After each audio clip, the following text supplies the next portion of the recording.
The film begins with our main character, James Bowen, a homeless guy singing various songs on the streets of London. Even though he is giving it all he has, not a single passerby gives him money or attention. All one of them does is give him half of a sandwich box. James grudgingly rummages through the garbage cans at night in order to devour some leftover food when he becomes hungry. Later, when he's searching for lodging, he meets up with his junkie pal Bass, who asks where the closest drug dealer is. James, who just stopped using narcotics, claims not to know any dealers before leaving. After that, James goes inside a restaurant and places an order for a meal package.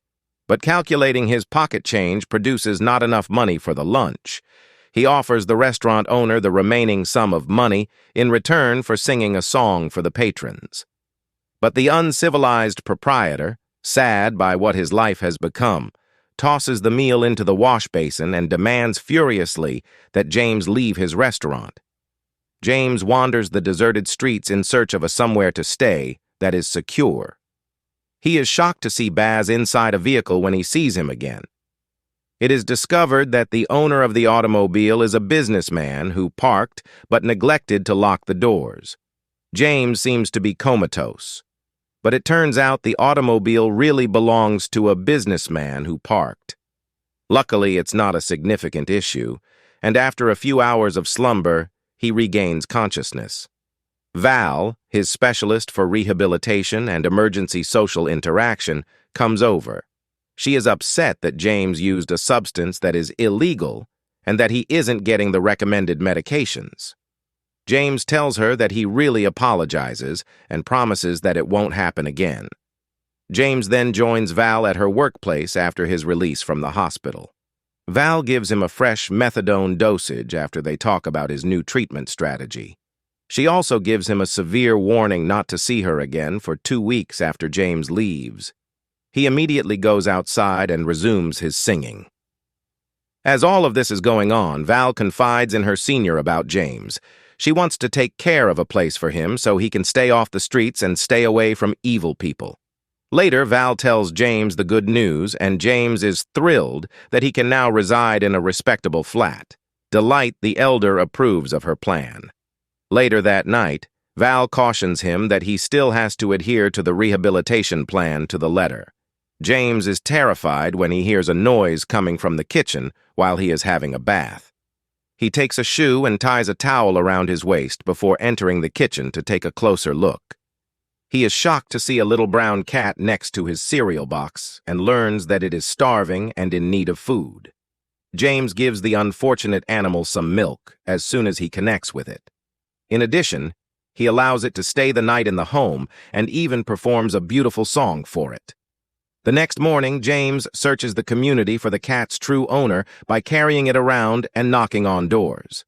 James is compelled to abandon the cat on the streets in the hopes that it would find a home on its own, as none of the neighbors can claim the animal. James enters the streets and begins to sing as usual.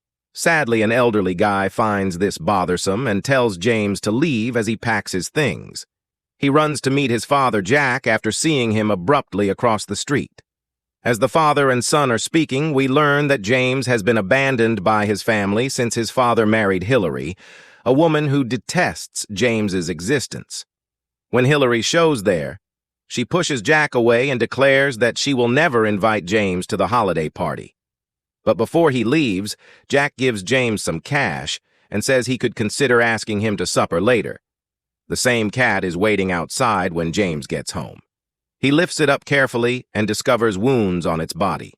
When James calls his animal-loving neighbor Betty, she advises him to take the cat to a local veterinarian right away. In addition, she names the cat Bob. After that, James rushes to the clinic and buys Bob all the medications he needs. Additionally, he skips their planned appointment with Val. James attempts desperately to give Bob the medication after getting home, but he is unsuccessful. He brings him to Betty and begs for assistance.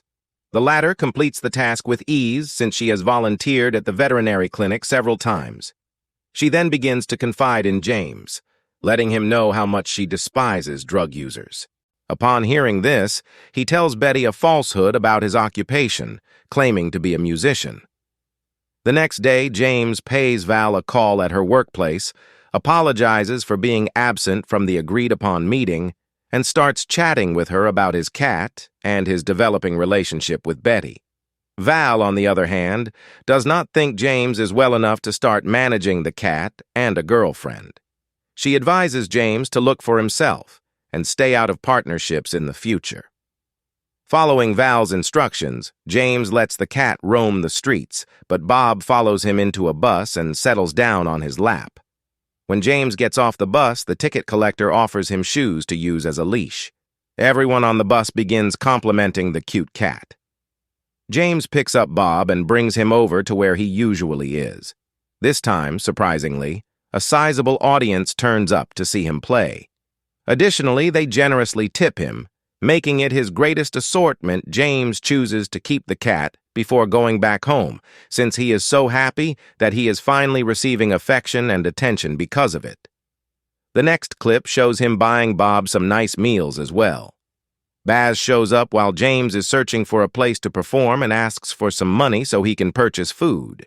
James sends his buddy some money right away out of pity after being upset to see him in such a state. Then he puts on a show for a bigger crowd than the last time. An old lady gives Bob a scarf she just made as a memento of her deceased cat, along with some cat food. To his dismay, James suddenly runs across Betty later that day and extends an invitation to supper.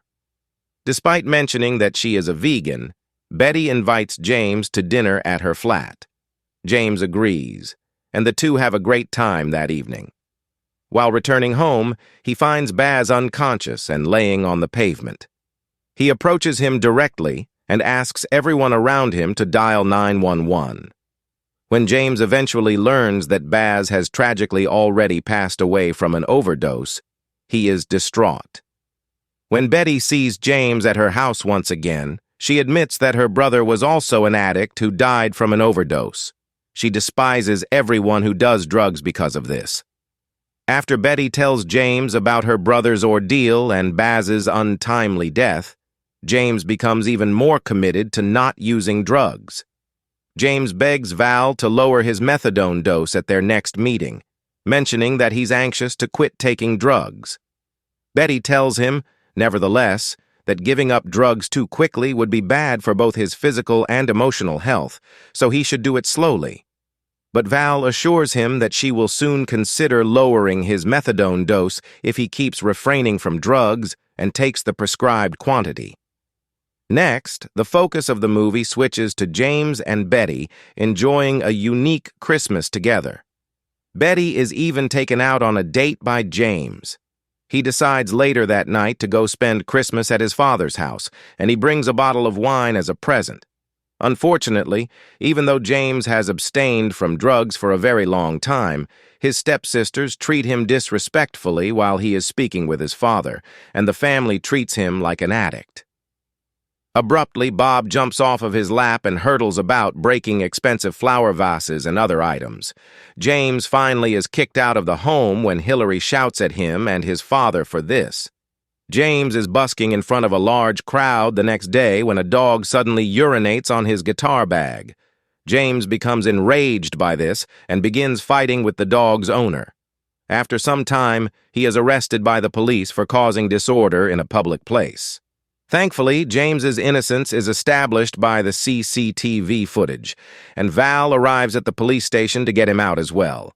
However, James will not be allowed to perform in public for 6 months. Noticing that he hasn't taken his daily dosage of methadone as recommended, Val cautions him to start doing so if he wants to keep Bob with him, fearing that he may lose his one and only companion. James dashes to the closest clinic and picks up his methadone prescription. He is unaware that Betty is also a patient at the same clinic, where she discovers, horrified, that James is in fact a heroin addict. Betty approaches him and shouts at him for betraying her confidence and lying to her. He lost both his girlfriend and his only source of money. Once back home, James goes to a newspaper firm to submit an application for a position as a paper salesperson.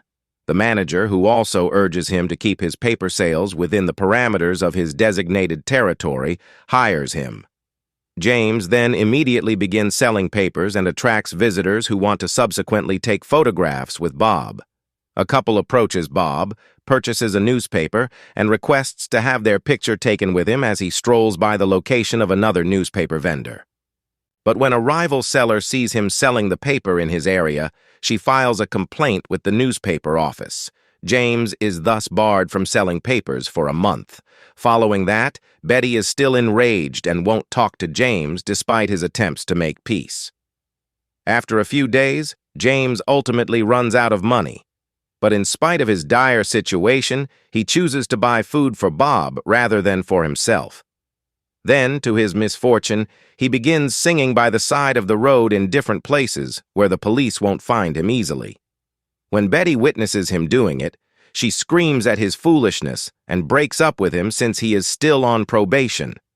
James goes back to selling newspapers after a month.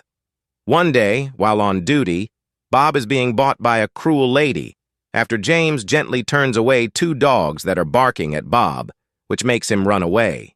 James makes an unsuccessful attempt to catch up with the sad animal. He is left alone and distressed for a few days as Bob still doesn't return home. He almost turns back to drugs at one point, but he stops himself just in time.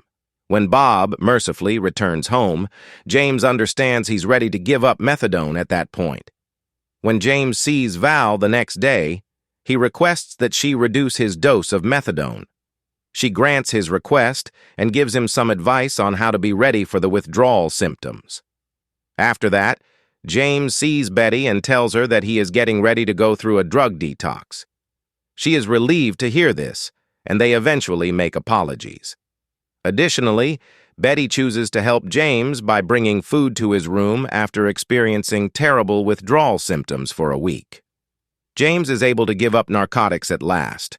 When he next pays Betty a visit, he finds out that she is shortly to leave the city. Giving James her new address, she hopes that he would stop by before leaving. James is asked to write a book on his friendship with Bob by a book writing firm shortly after he watches film of the two of them performing. James is then introduced to their friendship after this. After that, James meets the head of the writing department, who gives him a brand new laptop so he can go to work. James visits his father later to inform him that he is no longer doing drugs. Jack is pleased with this and at last admits his mistake in leaving James behind in the previous scene, apologizing. At the book launch, James is welcomed by a large crowd, and Betty and Val Jack congratulate him on his accomplishment. James also gives a message in which he thanks everyone for helping him along the difficult path of life. James and Bob are seen doing what they enjoy most at the conclusion of the film,